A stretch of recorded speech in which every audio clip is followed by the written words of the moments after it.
Avis vascular centre మన దేశంలోనే the best varicose vein hospital. Intermediate fail అయ్యా sir. అవునా? అంటే ఎడ్యుకేషన్ చాలా పూరా లేదా అసలు చదువు వచ్చేది కదా, మరి ఏం చేయమంటారు. 6th 7th 8th అప్పటి నుంచే షాద్నగర్లో ట్రైన్ ఎక్కి హైదరాబాద్ వచ్చి, హైదరాబాద్లో అప్పుడు ప్రతి ఘటన సినిమాలు ఆడుతుండేది. అప్పుడు దీపక్ థియేటర్ అని ఒకటి ఉండేది, కాచిగూడలో కుమార్ థియేటర్ అని ఒకటి ఉండేది. షాద్నగర్లో ట్రైన్ ఎక్కేవాళ్ళం దొంగతనంగా, దిగేవాళ్ళం. సినిమా అక్కడ ఒక పాన్ షాప్లో బ్యాగ్ ఇచ్చేవాళ్ళని. వచ్చి సినిమాలు 2-3 చూసి సాయంత్రం టైంకి ఇంటికి వెళ్ళిపోయి స్కూల్ నుంచి వెళ్ళినట్టు ఇంటికి వెళ్ళేవాళ్ళం. చదువేం వస్తుంది ఇంకా అది.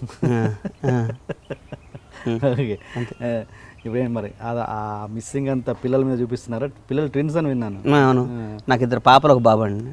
2 పాపలు, 2 బాబులు 1 పాప. 2 బాబులు ట్విన్స్. వాళ్ళని బాగా చదివిస్తున్నట్టున్నారు. బాగా చదువుతారు సార్ వాళ్ళు. వాళ్ళు బ్రహ్మాండ స్కూల్ ఒక్కరిజిలో చదువుతారు. వాళ్ళు బాగా చదువుతారు వాళ్ళు. Okay okay. అండ్ ఆర్టిస్ట్ కంటే మీరు ఆర్టిస్ట్గా అయ్యే కంటే ముందు మీరు మేనేజర్గా చేసినట్టున్నారు. నేను బేసిక్గా 10th క్లాస్ అయిపోయినాక హైదరాబాద్ వచ్చే సార్. ఏజ్ ఆఫ్ 15, నా 15 సంవత్సరం. 10th వచ్చి మధు ఫిల్మ్ ఇన్స్టిట్యూట్లో ట్రైనింగ్ అయ్యా. Okay. 1 year. I'm student of Madhu film institute. Okay. Student interview అయిపోయినాక యాడ్లో మీది ఎప్పుడు ఫోటో కనబడదు. ఎవరో శ్రీకాంత్ గారు, శివాజీ రాజా గారు వీళ్ళందరూ కనబడదు, మీ ఫోటో ఎప్పుడు కనబడదు? వాళ్ళకి మన ఎదుగుదల గుర్తించలేదేమో ఇంకా. అది మన తప్పు కాదు. నేను మధు ఫిల్మ్ ఇన్స్టిట్యూట్ స్టూడెంట్ నేను. తర్వాత మధు ఫిల్మ్ ఇన్స్టిట్యూట్ అయిపోయినాక మళ్ళీ పోయి ఇంటర్మీడియట్ చేశా షాద్నగర్. మరీ చిన్నపిల్లోడరా నువ్వేంద్ర నాయన అన్నారు. పోయి ఇంటర్మీడియట్ చేస్తే అన్నీ ఫెయిల్ అయ్యా. అన్నీ ఫెయిల్, ఇంక్లూడింగ్ తెలుగు. ఒక కామర్స్ ఏదో ఒక దాంట్లో పాస్ అయ్యా.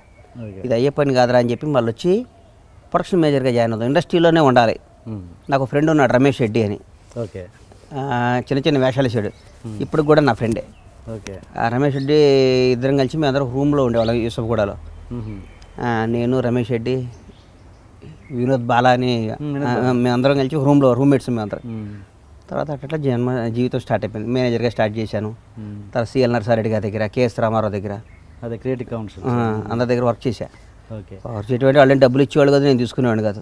వర్క్ చేసి ఇండస్ట్రీలో ఉండాలి. ఎక్స్పీరియన్స్ పని చేసేవాడిని అంతే. ఓకే, అంతే కదా ఎక్స్పీరియన్స్. అంటే మీరంతా ఒక రేంజ్, అంటే ఏమంటారు, ఫైనాన్షియల్గా ఒక రేంజ్ చూసిన వాళ్ళు. అంటే అంతకుముందే మేనేజర్గా జాయిన్ కాకముందే మీరు ఒక కమర్షియల్ ఫైనాన్షియల్గా బాగా. మేము ఎప్పుడు ఫైనాన్షియల్గా నేను ఇబ్బంది పడింది లేదు సార్.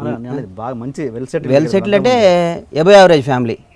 మా నాయన అప్పుడే వచ్చి నాకు రూమ్కి వచ్చి 2000 1000 ఇచ్చిపోయేవాడు పాపం.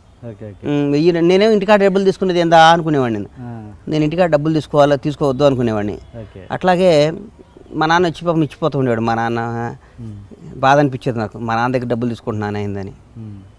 నేను ఆల్మోస్ట్ ఒక 20 years బ్యాక్ నుంచి ఇప్పుడు షాద్నగర్ నుంచి నేను డబ్బు తెచ్చుకోవటం లేదు. అట్లాగే సినిమా తీసే రోజు ఫస్ట్ రోజు ఒట్టు పెట్టుకున్నా, షాద్నగర్కి ఇన్కమింగ్ ఉంటుంది కానీ అవుట్ గోయింగ్ ఉండకూడదురా అమ్మ అని ఒట్టు పెట్టుకున్నా మా అమ్మ నాయన మీద.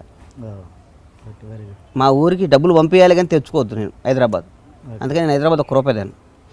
ఇక్కడ వస్తే ఏదైనా షాద్నగర్ పంపిస్తాం అంతే. మా జీవితం షాద్నగరే కాబట్టి. నేను అనేది ఫైనాన్షియల్ బాగా చూసిన వాళ్ళు, అంత ఎంత కొంత చూసిన వాళ్ళు, ఇక్కడ మేనేజర్ కంటే మీకు చిన్న చిన్న అవమానాలు ఉంటాయి కదా, ఎలాంటివి జరిగాయి? అన్నీ. కేఎస్ రామారావు గారికి బీపీ ఎక్కువ, అరుస్తుండేవాడు, భయపెడుతుండేవాడు.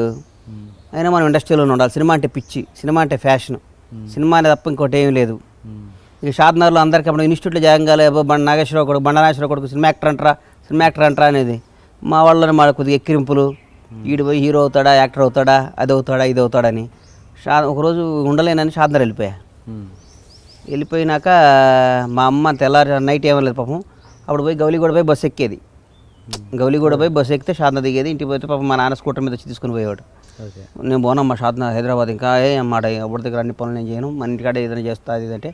పొద్దున్నే మా నాన్న లేచి మా అమ్మ లేచి ఏమైనా కానీ సినిమా ఇండస్ట్రీలో ఉండాలి. మా నాన్నకి సినిమాలు అంటే పాపం ఇష్టం, చాలా ప్రేమ. మా అన్న వీళ్ళందరూ నన్ను మా అన్నయ్య కొడుకులా చూసాడు. నాకు మా అన్నకు 1.5 year గ్యాప్. అవును, తమ్ముళ్ళ చూడ ఇప్పుడు వాడు కొడుకులాగా. మీ ఇద్దరం ఒరేవారు అనుకుంటాం అట్లా. వెళ్ళాలరా అన్నారు. సరే వచ్చే దీని అంత చూద్దాంలే అని వచ్చాను. వచ్చినాక కృష్ణారెడ్డి గారు, శ్రీకాంత్, నేను వినోదం అంతకుముందు మేము ఫ్రెండ్స్, ఇన్స్టిట్యూట్ కదా శ్రీకాంత్, అక్కడి నుంచి మేము ఫ్రెండ్స్. శ్రీకాంత్ ద్వారా కృష్ణారెడ్డి గారు, వజ్రం సినిమాకి నేను మేనేజర్ని. అవునా? ఓకే. వజ్రం సినిమాకి మేనేజర్ అప్పుడు కొద్దిగా కృష్ణారెడ్డి గారి పరిచయం. తర్వాత శ్రీకాంత్ నేను ఫ్రెండ్స్ అవటం, మేమందరం కలిసి అంటే వినోదంలో అవకాశం ఇచ్చారు. దివాకర్ బాబు గారు రైటర్ ఉండేవారు. ఆయనకు ఒక రోజు నేను ఇన్స్టిట్యూట్లో మైమ్లో ది బెస్ట్ స్టూడెంట్ నేను. ఒకరోజు మైమ్ చేసి చూపించా ఇక్కడ గెస్ట్ హౌస్లో. అమ్మ నువ్వేంటా అంటే నేను ఇన్స్టిట్యూట్ సార్ అని చెప్పా. దివాకర్ బాబు గారు కృష్ణారెడ్డి గారు రికమెండ్ చేయడం, వినోదం సినిమా అవకాశం ఇచ్చారు. Okay okay. అచ్చా అలా వచ్చింది. అంతే అంతే. కృష్ణారెడ్డి దివాకర్ బాబు గారు రికమెండ్ చేశారు. అచ్చిరెడ్డి గారు కృష్ణారెడ్డి గారు చూశారు. కృష్ణారెడ్డి గారు పాపం ఆయన. నాకు బాగా గుర్తు వినోదం ఒక సక్సెస్ మీట్లో మీరు బాగా కన్నీళ్ళు పెట్టుకొని నాకు లైఫ్ ఇచ్చింది ఎస్వి కృష్ణారెడ్డి గారు అని కన్నీళ్ళు పెట్టుకున్నారు. గుర్తు మీరు అప్పుడు ఉన్నారు ఇండస్ట్రీలో? ఎంత వయసు సార్ మీది? నా కృష్ణారెడ్డి గారే కదా సార్. మరి అంతకుముందు ప్రొడక్షన్ మేనేజర్ అంటే నా స్థాయికి తగ్గ పని కాదు. నేను అంత నా మనసుకు తెలుసు నేనేందో. ఓకే. ఆర్టిస్ట్ అవుదామని ఇన్స్టిట్యూట్ ట్రైనింగ్ అయ్యాను. కృష్ణారెడ్డి గారు ఇచ్చారు నాకు. తర్వాత 2-3 సినిమాలు కొన్ని సినిమాలు యాంకరేజ్ చేసి వాళ్ళు యాక్షన్ ఇచ్చారు. కృష్ణారెడ్డి గారు నన్ను ఒక రకంగా చెప్పాలంటే ఒక తమ్ముళ్ళ చూసేవాడు సార్ నన్ను. మరి ఆ విషయాలు తెలాలంటే ఇండస్ట్రీలో ఉండక్కర్లేదుగా, బయట ప్రేక్షకులు కూడా చూస్తారు కదా. హే మీరు ఉన్నారు అర్థమైపోయింది. మీరు మనలాంటి లాంగ్ జర్నీ ట్రైన్ మీది. ఓకే. నేను అనేది నా క్వశ్చన్ ఏంటంటే అంత బాగా అంటే అప్పుడు ఎట్లా మాట్లాడారంటే అసలు నా తండ్రి గురువు అన్నీ ఈయనే నాకు నా జీవితం ఇచ్చిన గురువు అన్నట్టు మాట్లాడారు. అంటే మీరు ఒక టైంలో ఇప్పుడు ఒక టాప్ ప్రొడ్యూసర్ మీరు, ఆయన ఒక టైంలో కొంచెం డౌన్ఫాల్ అయిన పరిస్థితి వచ్చింది. అప్పుడు మరి అలాంటి వ్యక్తికి మీరు బ్రేక్ ఇద్దాం. ఈరోజు కూడా చెప్తున్నా మీకు, ఈరోజు కూడా కొన్ని లక్షల మంది ముందు ఉన్న ఎక్కడున్న కృష్ణారెడ్డి గారు కనపడితే ఫస్ట్ వెళ్ళి నేను కాళ్ళు దండం పెట్టుకుని ఆశీర్వాదం తీసుకుంటా అని నేను చెప్పా. గురుగారు నాకు ఒకటే కోరిక, నా పరమేశ్వర ఆర్ట్ ప్రొడక్షన్స్లో మీ డైరెక్షన్లో ఒక సినిమా తీయాలి సార్. ఓకే. అని నేను రెగ్యులర్ టచ్లో ఉంటా. ఆయన పాపం చేద్దాం అంటున్నారు. నేను ఒక మంచి రీమేక్ కోసం చూస్తున్నాను సార్. ఓకే. నాకు కృష్ణారెడ్డి గారి డైరెక్షన్లో నా బ్యానర్లో ఉంటూ నాకు గౌరవం. ఆయనకి నేనేం హెల్ప్ చేయటం కాదు, నాకు గౌరవం. ఓకే. నేను సన్నాఫ్ బండ్ల నాగేశ్వరరావు ఎట్లా చెప్పుకోవాలో గణేష్ కృష్ణారెడ్డి గారు మనిషి అని చెప్పుకోవాలి. నాకు అది ఆయన అంటే ఆయన అంత గొప్ప మనిషి ఆయన. గుడ్. అందుకోసం ఆయనకి నా బ్యానర్లో తప్పకుండా ఆయనతో సినిమా చేస్తా. డైరెక్ట్గా డైరెక్షన్ నాకు గౌరవం. ఆయన దర్శకత్వం పక్కన నిర్మాతగా నా పేరు బట్ట నాకు గౌరవం నాకు. ఓకే. ఆయన ప్రోడక్ట్ని నేను ఆయనతో సినిమా చేసే స్థాయి అంటే అంతకంటే అచీవ్మెంట్ ఏందండి లైఫ్లో. నాకు అది ఉంది, అది జరుగుతుంది. అది గుడ్. అంటే మీరు స్పెషల్గా మీ లైఫ్లో స్పెషల్ ఫ్రెండ్స్, స్పెషల్ ఫ్రెండ్షిప్ ఏదైనా ఉందా వీళ్ళు కాకుండా? పర్సనల్గా కావచ్చు, ప్రొఫెషనల్గా కావచ్చు. సినిమా ఇండస్ట్రీలో నాకు పెద్ద ఫ్రెండ్స్ అంటే హలో ఫ్రెండ్స్ అని సార్. నాకు గుండె నిప్పి ఫ్రెండ్స్ ఎవరు లేరు. ఓకే. నాకు ఇండస్ట్రీలో నాకు మోరల్గా సపోర్ట్ చేసింది నాకు ఒక 5 ఉన్నారు సార్. కొంచెం పవన్ కళ్యాణ్ ఆయన పక్కన పెడదాం, ఆయన దగ్గర తర్వాత వద్దాం. ఓకే. బయట ఆడ కొంచెం అట్లా. ఒక ఆయన ఇక్కడ నారాయణగూడలో ఉంటాడు, జయంత్ అని ఒక ఆయన. నాకు ప్రతి ఆడియో ఫంక్షన్కి వస్తుంటాడు. ఓకే. ఆయన వైశాస్ ఆయన కూడా. ఒక ముస్లిం ఆయన ఉంటాడు ఓల్డ్ సిటీలో, హమీద్ భాయ్ అని, ఆయన కూడా. వీళ్ళిద్దరూ ప్లస్ నాకు సొంత బ్రదర్ అంటే ఎక్కువ. నా బ్రదరు మా అన్నయ్య ఎట్లో నాకు అట్లా. రంజిత్ రెడ్డి అని ఎస్ఆర్ గ్రూప్ హ్యాచరీస్. ఓకే. ఆయన సొంత తమ్ముడికి కూడా ఎవడో అట్లా చేయడము, సొంత అన్నదమ్ముడు కూడా అట్లా ఉంటారు, మేము అట్లా ఉంటాం. ఈరోజు నేను ఈ లాస్ట్ 2 years 3 years నుంచి కూడా మేము ఇట్లా మా పౌల్ట్రీ ఇండస్ట్రీ లాస్ట్ 3 years కొంచెం బాగా. ఓకే. హ్యూజ్ లాసెస్ ఉన్నాయి అంతే ఇండస్ట్రీ మొత్తం ఆల్ ఓవర్ ఇండియా.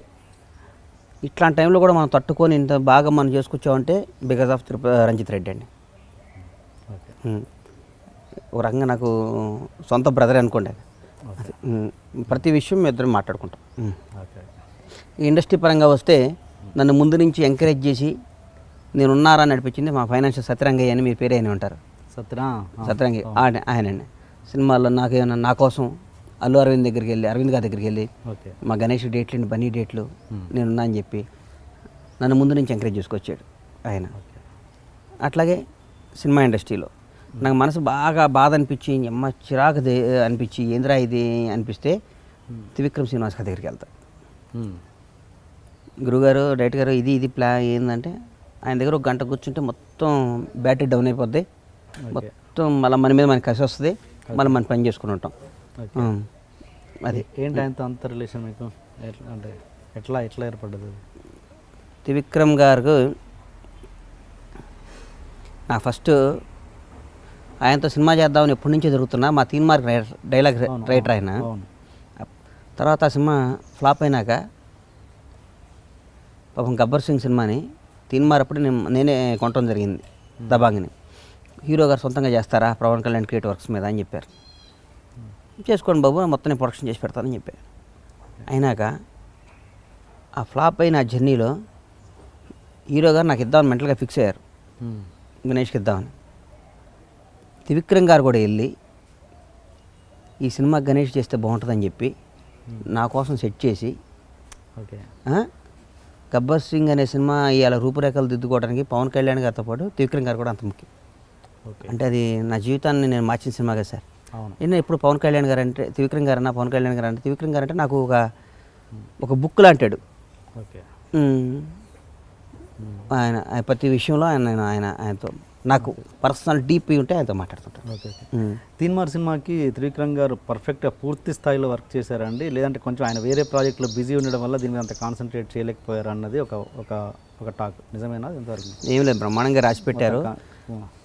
ఆ సినిమాలో ఈ కర్ణుడి సాగు 100 కాండాలని కానీ పాపం త్రివిక్రమ్ గారు కానీ కథలు ఎవరు లేదు, టైం లేక దాని మీద కొంచెం ఇంకా మనసు పెట్టలేదు. చూసారు ఆయన పాపం ఆయన అన్నీ చేశారు సార్ ఆ సినిమా. ఏమో ఇప్పటికి కూడా నాకు అర్థం కాదు సార్ ఆ సినిమా ఎందుకు ఆడలేదు. నాకు గబ్బర్ సింగ్ అంటే అదే నచ్చింది ఎక్కువ, మరి ఎందుకు నా కర్మ. నాకు ఇప్పటికి కూడా సరే ఇప్పుడు కూడా మీరు సినిమా చూడండి, పిండేస్తుంది గుండె, ఎందుకు ఆడలేదు మన చేతిలో ఏముండదేమో అని అనిపించింది. గబ్బర్ సింగ్ తర్వాత ఆ సినిమా పడి ఉంటే హిట్ అయ్యేదేమో. ఇప్పుడు రిలీజ్ చేసిన దాన్ని సరిగ్గా ఎడిటింగ్ చేస్తే విక్రమ్ గారితో చేస్తే మళ్ళీ సూపర్ హిట్ అయ్యేది.